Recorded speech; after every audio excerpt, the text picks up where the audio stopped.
ಶ್ರೀರಾಮ ಸಮರ್ಥ. July 9. ನಾಮ ತೆಗೆದುಕೊಳ್ಳುವ ನಿಶ್ಚಯ ಮಾಡಬೇಕು. ಯಾವುದು ದೃಶ್ಯವಿರುತ್ತದೆಯೋ ಅದು ಇಂದಲ್ಲ ನಾಳೆ ನಾಶವಾಗುತ್ತದೆ.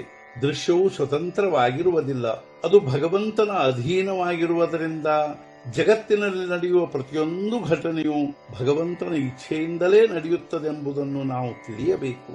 ನಮ್ಮ ದೇಹವು ದೃಶ್ಯವೇ ಆಗಿರುತ್ತದೆ, ಹಾಗೂ ಅದನ್ನು ನಡೆಸುವ ಭಗವಂತನು ದೇಹದಲ್ಲಿ ಇರುತ್ತಾನೆ. ನಾವು ಅವನ ಅನುಸಂಧಾನದಲ್ಲಿ ಇರುವ ಪ್ರಯತ್ನ ಮಾಡಬೇಕು.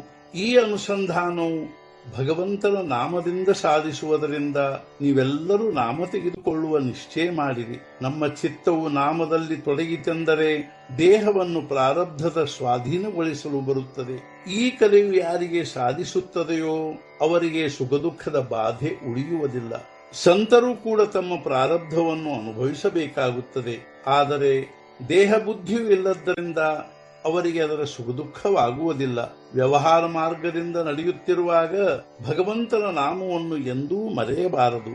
ನಮ್ಮ ಪ್ರಯತ್ನಕ್ಕೆ ಸಿಕ್ಕ ಫಲವು ಭಗವಂತನ ಇಚ್ಛೆಯಿಂದಲೇ ಪ್ರಾಪ್ತವಾಗಿದೆ ಎಂದು ತಿಳಿದು ಅದರಲ್ಲಿಯೇ ಸಮಾಧಾನ ಹೊಂದಬೇಕು. ನಾವು ಪ್ರಾಪಂಚಿಕ ಮನುಷ್ಯರಾದ್ದರಿಂದ ಪ್ರಪಂಚದಲ್ಲಿ ಯೋಗ್ಯವಾದ ಪ್ರಯತ್ನ ಮಾಡದೇ ಇರಬಾರದು.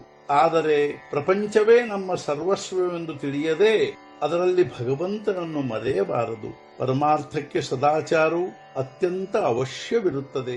ಸುಮ್ಮನೆ ಯಾರ ಉಪದೇಶಕ್ಕೂ ಮರುಳಾಗಬಾರದು, ಹಾಗೂ ಅನೀತಿ ಅಧರ್ಮದ ಮಾರ್ಗದಿಂದ ಹೋಗಬಾರದು. ಸಂತರು ಹೇಳಿದ್ದರ ಮೇಲೆ ವಿಶ್ವಾಸವಿಟ್ಟು ಮುಖದಲ್ಲಿ ಭಗವಂತನ ನಾಮವನ್ನಿಟ್ಟುಕೊಂಡು ಸದಾಚಾರದಿಂದ ನಡೆಯುತ್ತಾ ಪ್ರಪಂಚ ಮಾಡಬೇಕು. ಈ ರೀತಿ ಯಾರು ನಡೆಯುತ್ತಾರೋ ರಾಮನು ನಿಶ್ಚಿತವಾಗಿ ಅವರ ಕಲ್ಯಾಣ ಮಾಡುತ್ತಾನೆಂದು ವಚನ ಕೊಡುತ್ತೇನೆ. ಬಹಳಷ್ಟು ಜನರಿಗೆ ಪ್ರಪಂಚಕ್ಕಾಗಿಯೇ ದೇವರು ಬೇಕಾಗಿರುತ್ತಾನೆ. ನಿಜವಾಗಿ ಇವರೆಲ್ಲರೂ ಇಂಗು ಜೀರಿಗೆಗಳ ಗಿರಾಕಿಗಳಾಗಿರುತ್ತಾರೆ.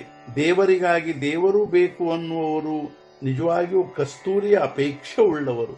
ಇಂಥವರು ಭೆಟ್ಟಿಯಾಗುವುದೇ ಇಲ್ಲ. ಗುಣವಾಗದೇ ಇರುವ ರೋಗಿಯನ್ನು ಗುಣಪಡಿಸುವವನೇ ನಿಜವಾದ ವೈದ್ಯನು. ಅತ್ಯಂತ ವಿಷಯದಲ್ಲಿ ಮುಳುಗಿದ ಜನರನ್ನು ಮೇಲೆತ್ತುವವನೇ ನಿಜವಾದ ಸಂತನು. ಅವನ ಹತ್ತಿರ ಹೋಗಿ ಕೇವಲ ನಾನು ಶರಣು ಬಂದಿರುತ್ತೇನೆ ಎಂದು ಅಂದರೆ ಸಾಕು, ಅವರು ಉದ್ಧಾರ ಮಾಡುತ್ತಾರೆ. ಈಗಿನ ಹಾಗೂ ಹಿಂದಿನ ಪ್ರಪಂಚದಲ್ಲಿ ಅಂತಹದೇನೂ ವ್ಯತ್ಯಾಸವಿಲ್ಲ. ಆದರೆ ಮೊದಲಿನ ಜನರು ದೇವರನ್ನು ಮರೆಯುತ್ತಿರಲಿಲ್ಲ. ಇತ್ತೀಚೆಗೆ ಜನರು ಅತ್ಯಂತ ಸಂಕುಚಿತರಾಗಿರುತ್ತಾರೆ.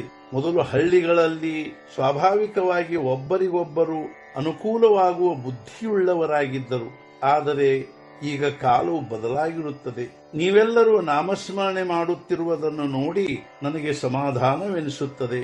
ಏಕೆಂದರೆ ನನಗೆ ರುಚಿಸುವ ವಿಷಯವೇ ಇಷ್ಟೆಲ್ಲ ಜನರಿಗೆ ರುಚಿಸುತ್ತಿರುವುದಲ್ಲ. ನಾನು ಹೇಳಿದಷ್ಟನ್ನು ಮಾಡುವ ನಿಶ್ಚಯ ಮಾಡಿರಿ. ಯಾವುದೇ ಚಿಂತೆ ಮಾಡಬೇಡಿರಿ. ನಾನು ನಿಮ್ಮ ಭಾರವನ್ನು ತೆಗೆದುಕೊಂಡಿರುವೆನೆಂಬ ನಿರ್ಧಾರದಿಂದ ಆನಂದದಲ್ಲಿ ಪ್ರಪಂಚ ಮಾಡಿರಿ. ಇಂದಿನ ಮುಖ್ಯ ವಿಚಾರ, ಭಗವಂತನ ನಾಮದ ನಾದ ಹತ್ತಿತೆಂದರೆ ದುಃಖದ ಅರಿವು ಕಡಿಮೆಯಾಗುತ್ತದೆ.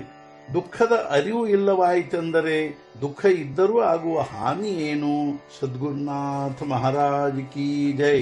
ಜೈ ಜೈ ರಘುವೀರ ಸಮರ್ಥ.